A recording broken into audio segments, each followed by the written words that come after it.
Friends, ನಾನು ನಿಮ್ಮ simple Shiv ಮಾತಾಡ್ತಾ ಇರೋದು.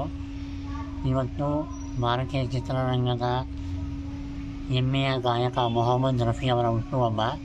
ಮೊಹಮ್ಮದ್ ರಫಿ ಅಂದರೆ ನಮಗೆ ಮೆದುಳು ನೆನಪಾಗೋದೇ ನನಗೊಂದು ಹಾಡು.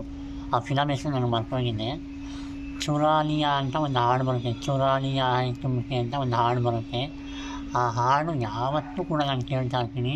ಆ ಹಾಡು ಯಾರು ಹಾಡಿದ್ದಾರೆ ಅಂತ ಆಮೇಲೆ ತಿಳ್ಕೊಂಡ್ಮೇಲೆ ಗೊತ್ತಾಯಿತು ಅವ್ರು ಎಂಥ ಒಬ್ಬ ದೊಡ್ಡ ಗಾಯಕ ಅಂತ. ಯಾಕಂದರೆ ಇಡೀ ಭಾರತೀಯ ಚಿತ್ರರಂಗ ಮರೆಯೋಕ್ಕಾಗದಿರುವಂಥ ಗಾಯಕ ಅಂತಲೂ ಕೂಡ ಹೇಳ್ಬೋದು.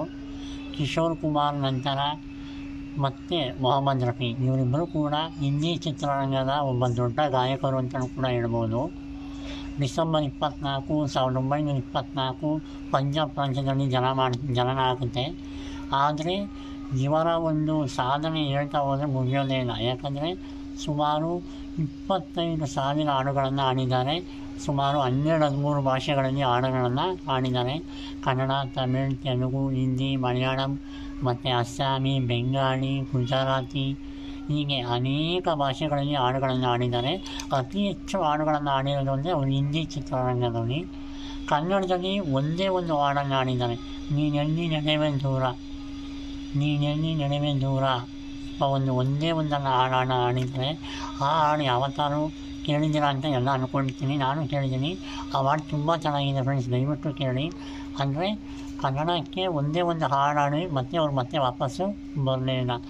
ಏನೇ ಆದರೂ ಮೊಹಮ್ಮದ್ ರಫಿಯವರ ಒಂದು ವಾಯ್ಸು, ಅವ್ರನ್ನ ಮೆಲೋಡಿ ಕಿಂಗ್ ಅಂತಾರೆ, ಎವರ್ಗ್ರೀನ್ ವಾಯ್ಸ್ ಅಂತಾರೆ, ವಾಯ್ಸ್ ಆಫ್ ದ ಮಿಲೇನಿಯಮ್ ಅಂದರೆ ಶತಮಾನದ ಧ್ವನಿ ಅಂತ ಕೂಡ ಅಂತಾರೆ.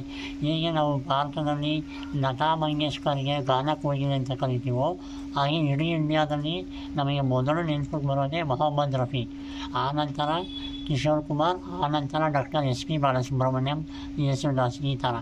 ಹಾಗಾಗಿ ಮೊಹಮ್ಮದ್ ರಫಿ ಅವರ ಹಳೆಯ ಹಾಡುಗಳು, ಅವರ ಹಳೆ ಲವ್ ಸಾಂಗ್ಸ್ಗಳು, ಅವರು ಎಲ್ಲ ರೀತಿಯ ಹಾಡುಗಳನ್ನು ಕೂಡ ಹಾಡಿದ್ದಾರೆ. ಹಾಗಾಗಿ ಮೊಹಮ್ಮದ್ ರಫಿ ಅವರು ನಮ್ಮನ್ನು ಬಿಟ್ಟೋಗಿದ್ರು ಅಥವಾ ಅವರ ಹುಟ್ಟುಹಬ್ಬ ಬಂದರೂ ಅವರ ವಾಯ್ಸ್ ಎಂದಿಗೂ ಜೀವಂತವಾಗಿರುತ್ತೆ, ಎವರ್ಗ್ರೀನ್ ಆಗಿರುತ್ತೆ ಅಂತಲೇ ಹೇಳ್ಬೋದು.